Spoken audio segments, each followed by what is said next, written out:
حضور غوث پاک، محبوب سبحانی، قندیل نورانی، شہباز لامکانی، شیخ سید عبد القادر جیلانی۔ کسی نے پوچھا تھا حضور غوث اعظم سے کہ آپ کی ولایت کس طرح کی ہے، تو آپ نے اپنی ایڑی کی طرف اشارہ کر کے فرمایا جب تک میرا قدم نہ لگے اللہ کسی کو ولایت دیتا ہی نہیں۔ تو میری ولایت کی بات کرتے ہو، میں جب تک مور نہ لگاؤں اللہ کسی کو ولی بناتا۔ شیخ سعدی بول پڑے، کہنے لگے غوث اعظم درمیان اولیاء چوں محمد درمیان انبیاء۔ حضور غوث اعظم رضی اللہ تعالیٰ عنہ کا ولیوں میں وہی مقام ہے جو نبی پاک کا نبیوں میں مقام ہے۔ امام الاولیاء، سرتاج الاولیاء حضور غوث پاک رضی اللہ تعالی عنہ۔ حضور غوث اعظم رضی اللہ تعالی عنہ فرماتے میں تقریر نہیں کرتا تھا، تعلیم مکمل کر لی بات نہیں کرتا تھا۔ میں کہتا تھا میں کیسے لوگوں کے سامنے واز کروں، کہتے ہیں مجھے خواب میں مصطفیٰ کریم کا دیدار نصیب ہوا۔ محبوب نے فرمایا عبد القادر بات کیوں نہیں کرتے؟ میں نے کہا حضور یہ عربی لوگ ہیں، فصیح و بلیغ ہیں، ہر آدمی بات سمجھتا ہے، تو میں کس طرح اتنے مجمع میں بولوں گا، بڑا مشکل کام ہے، ہر آدمی کی ذہنی سطح کے مطابق کیسے بات کروں گا؟ کہتے ہیں مصطفیٰ کریم نے فرمایا منہ تو کھولو ذرا۔ کہتے ہیں میں نے منہ کھولا تو حضور نے 7 دفعہ لعاب دہن میرے منہ میں ڈال دیا۔ فرمایا اب تو بولتے جانا اور میری برکتیں تیری مدد کرتی جائیں گی۔ آپ فرماتے ہیں اگلی شام میں سویا تو مولا علی شیر خدا بھی آ گئے، تو فرمانے لگے عبد القادر منہ کھول نا بیٹا، تو میرا بھی ہے۔ کہتے ہیں میں نے منہ کھولا تو حضرت علی نے 6 دفعہ لعاب دہن ڈالا۔ میں نے کہا حضور آپ نے 6 دفعہ ڈالا ہے، تو خواب میں حضرت علی فرماتے ہیں، کہتے ہیں بیٹے میں نبی پاک کے برابر تو نہیں نہ ہو سکتا، میں نبی پاک کے برابر، حضور نے 7 دفعہ ڈالا ہے تو 6 دفعہ اس لیے ڈالا ہے کہ میں حضور کے برابر۔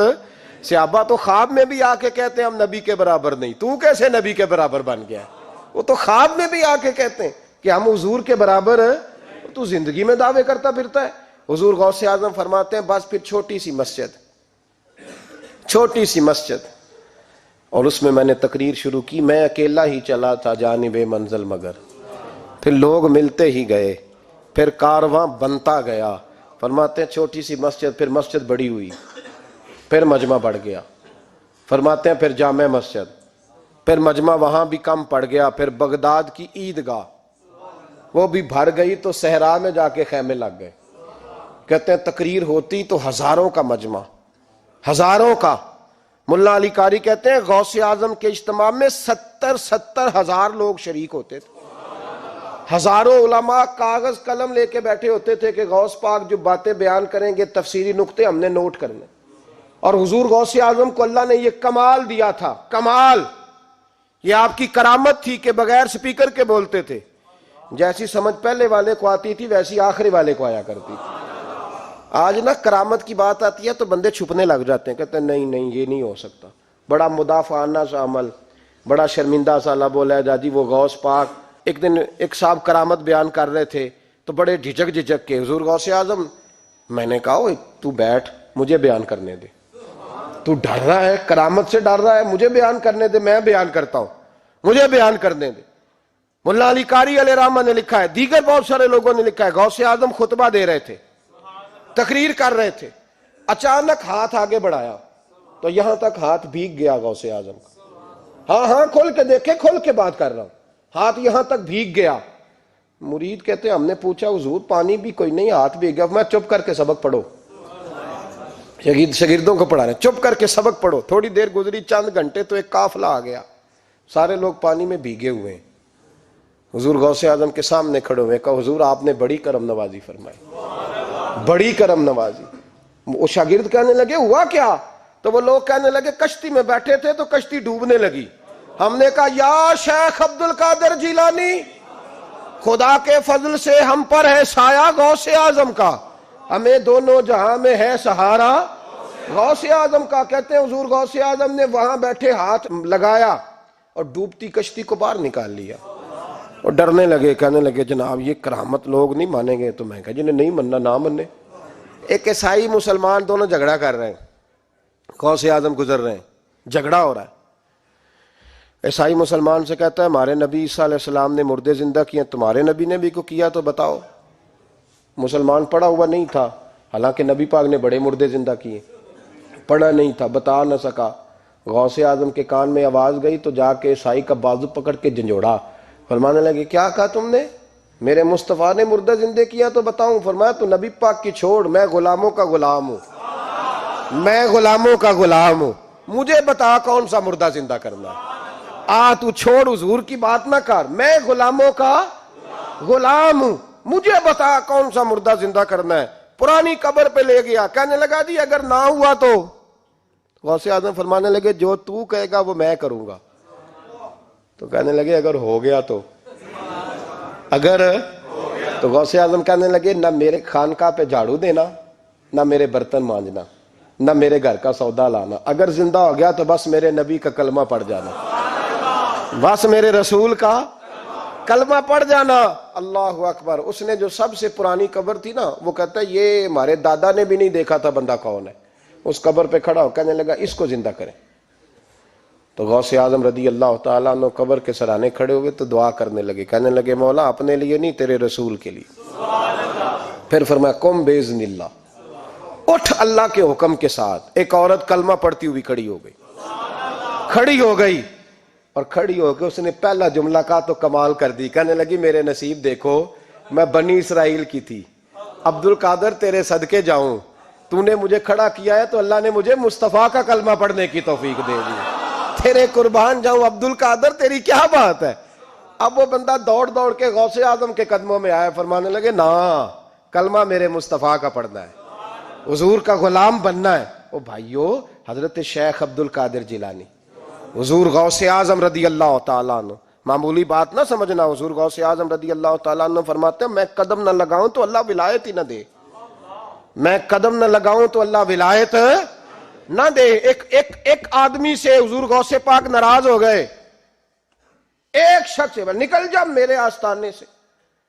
دعا منگیا کرو سنگیو، کتے مرشد نہ رس جاوے، جنہاں دے پیر رس جاندے، وہ جیوندے بھی وہ مرے ہی رہن، چل دوڑ جا، نکل جا۔ وہ کہتا ہے میں 300 ولی کے پاس گیا ہوں، 300، ہر ایک سے کہا میرے لیے دعا کرو، تو وہ کہنے لگا جسے عبد القادر دھتکار دے اس کو کوئی سینے سے لگا سکتا؟ چل واپس چلا جا۔ آ کے قدموں میں بیٹھ گیا، کہنے لگا سونیا معاف کر دے۔ فرمانے لگے تو نے دیر کر دیا، میں تو کب سے معاف کیے بیٹھا ہوں، تو نے دیر کی آنے میں تو رسول اللہ کا غلام ہوں، اور حضور نے معاف کرنا سکھایا ہے۔ حضور غوث پاک واز کرتے، نصیحت کرتے، اور چونکہ نہ شہرت کے لیے، نہ مال کے لیے، نہ نوٹوں کے لیے، اس لیے غوث اعظم جب تقریر کرتے نا، ایک دن بغداد میں بارش شروع ہو گئی، خطاب ہو رہا تھا، لوگ بکھرنے لگے تو 2 جملے غوث پاک کے، کہنے لگے یا اللہ تو دلوں کے بھید جانتا ہے، اگر بندے میں نے اپنی ذات کے لیے اکٹھے کیے ہیں تو تیز بارش برسا، دوڑا دے سارے، اور اگر تیرے لیے اکٹھے کیے ہیں تو پھر بھی تیری مرضی، رکھنے ہیں تو رکھ، بھیجنے ہیں تو۔ حضرت یحییٰ کہتے ہیں سارے بغداد میں بارش ہوتی تھی، پر جہاں غوث اعظم کی محفل ہوتی تھی وہاں کوئی نہیں ہوتی تھی، وہاں کوئی نہیں ہوتی تھی۔ غوث اعظم تقریر کرتے، کبھی کبھی وجد آتا تھا۔ وجد کس کو کہتے ہیں؟ وجد کبھی کبھی آپ کہتے نہیں کہ میرے رونگٹے کھڑے ہو گئے، لوں کنڈے کھڑے ہو گئے، پھر کبھی کبھی کہتے ہو یار پتہ نہیں کیا ہوا آج تو آنسو رکتے نہیں تھے، اسی کو وجد کہتے ہیں۔ اسی کو، یہ ایک کیف ہے، ایک مستی ہے جو چڑھ جاتی ہے، ہر جگہ چڑھتی، کہیں کہیں چڑھ جاتی ہے، اور کمال ہو جاتا ہے جب چڑھ جائے، پھر مزہ آ جاتا ہے۔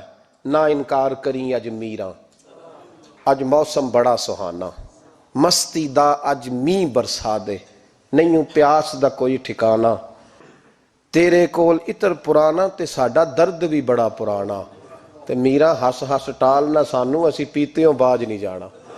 کبھی کبھی ایک ماحول ہوتا ہے نا، کبھی کبھی حضور غوث اعظم وجد میں آتے تھے، کبھی کبھی اللہ کی دریائے رحمت کو بھی کبھی کبھی جوش آتا ہے، اور میرے حبیب فرماتے ہیں وہ پہلے آسمان پر نزول جلال کرتا ہے جو اس کی شان کے لائق، اور فرماتا ہے بندو مانگ لو جو مانگو گے میں دے دوں گا۔ میرے محبوب کے دریائے رحمت کو بھی جوش آتا تھا، حضور فرماتے تھے آج پوچھو جس نے جو پوچھنا ہے پوچھو۔ حضور فرمایا کرتے تھے، ایک دن حضرت ربیہ بن کعب سامنے کھڑے ہیں تو میں سال یا ربیہ، ربیہ جو دل کرتا ہے مانگ لے تیرا نبی تجھے دے دے گا۔ کبھی کبھی دریائے کرم جوش میں، تو غوث اعظم کو کبھی کبھی جوش آتا تھا، ایک دن تقریر کرتے کرتے کرتے کرتے جذبات میں آ گئے، جوش میں، یوں نظر اٹھائی تو حضرت خضر گزر رہے تھے اوپر سے، اور جوش جذبات میں فرمانے لگے، او بنی اسرائیل کے ولی ذرا نیچے تو اتر، ذرا محمد عربی کے غلام کی بھی چند باتیں سن کے جا، آج تجھے سناؤں رسول اللہ کے غلام کس طرح کے ہوتے ہیں۔ حال میں وجد میں، کیف میں، تھوڑی دیر گزری تو تڑپنے لگے، مجمع پہ سکوت طاری، لوگ سمجھ نہیں رہے ہو کیا رہا۔ ایک آپ کے خلیفہ تھے حضرت علی بن ہیتی، وہ دیوار کے ساتھ ٹیک لگا کے سو رہے تھے، سارا مجمع دم بخود ہے، یہ کیا ہونے لگا؟ غوث پاک اٹھے، تقریر وہیں رہ گئی، علی بن ہیتی کے پاس جا کے یوں ہاتھ باندھ کے کھڑے ہو گئے اور دیر تک نبی پاک پہ درود پڑھتے رہے۔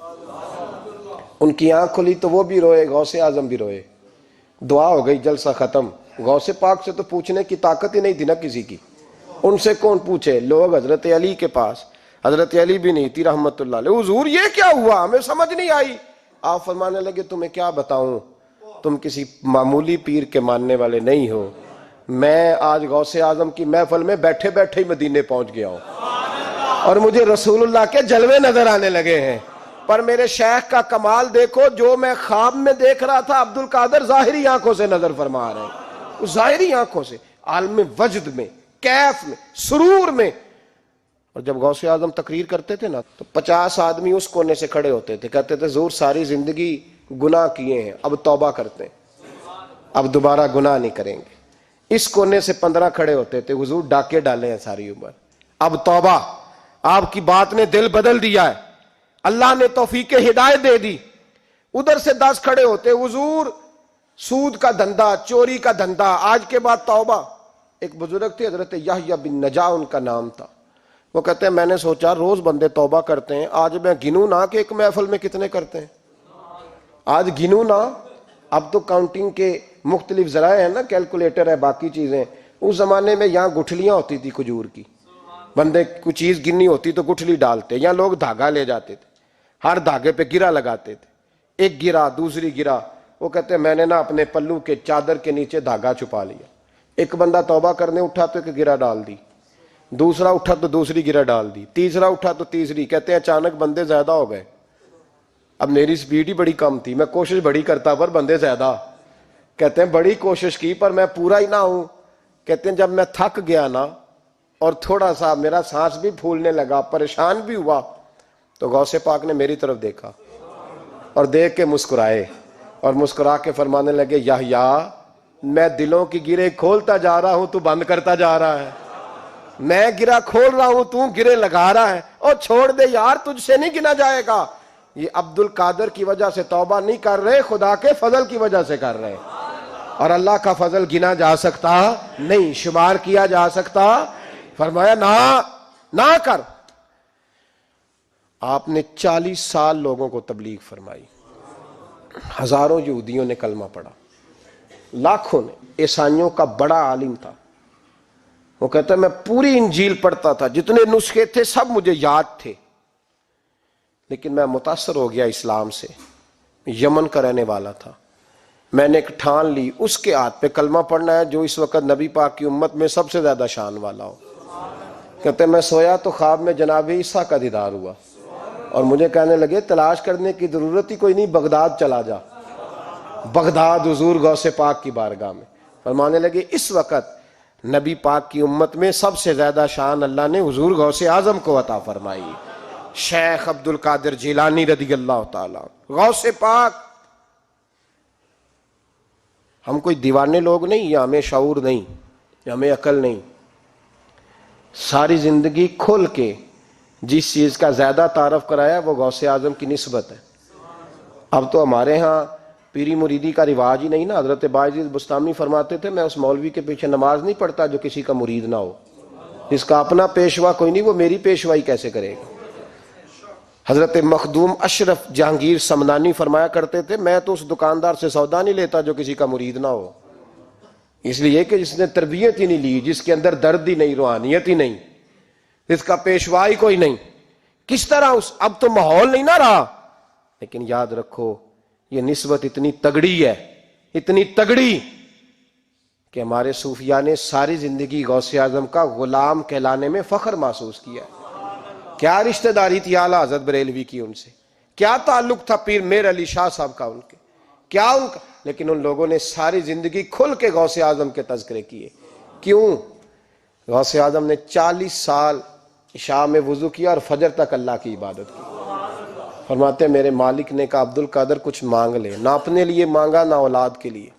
کہنے لگے مولا قیامت تک جو میرا نام لے نا اسے بغیر توبہ کے مرنے نہ دینا، مرنے لگے تو توبہ کی توفیق دے دینا۔